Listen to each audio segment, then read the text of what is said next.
said, look, have you ever thought about getting into the insurance industry? And I said, no, I know nothing about insurance. I barely can spell insurance. And they're like, no, it's really good money. You got to hustle, but it's really good money in it. And so I actually went to an interview with a supplemental company, okay? And I won't name the name because it is kind of big.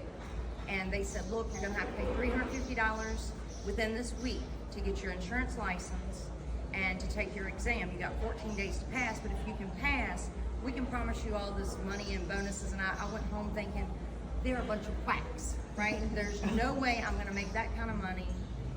And I sat on it. I had to think, that's $350. That was my light bill. Do I want to pay my light bill or do I want to pay this? I just took a chance. And I carried them $350 on a money order. And I prayed to everything holy that it was not a scam. And within 6 months, I had overachieved what they had, their expectations. And I saw real money for the first time in my life. I'd always made like minimum wage, struggling, had 3 jobs, barely saw my children because I was working all the time.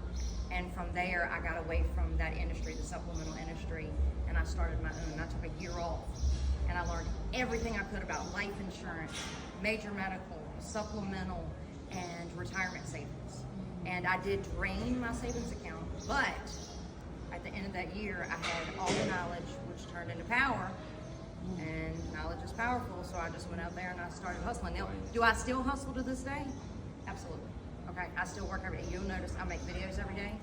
I respond to my content creators, every comment. Like there's not a day that I separate myself. This is my livelihood. I'm not working for that supplemental company anymore. I'm not clocking in 9 to 5, getting paid minimum wage. I make what I put into this. So the more I put into it, the more I'm gonna make. And now I don't do it for my children anymore. Now it's my grandchildren. Now it's like, oh, they want to go to Disney? Okay. Gigi will make that happen. We're going to Disney, right? Right. I don't want my grandchildren to see the struggle that my children saw, but it stopped with me. Because remember, I come from a super poor family. Yeah. Now I can give gifts to my siblings. Now I can take them on vacation.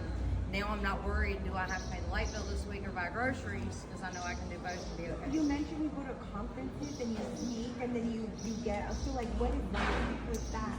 So I got really successful on social media to the point where now I have companies that follow me. And they have conferences just like this. And they need guest speakers, just like we had a beautiful, wonderful guest speaker yesterday. So now those guest speakers will say, hey, will you come in and talk to us about your story? Well, in my contract, it says, yeah, absolutely, I would love to come to your conference.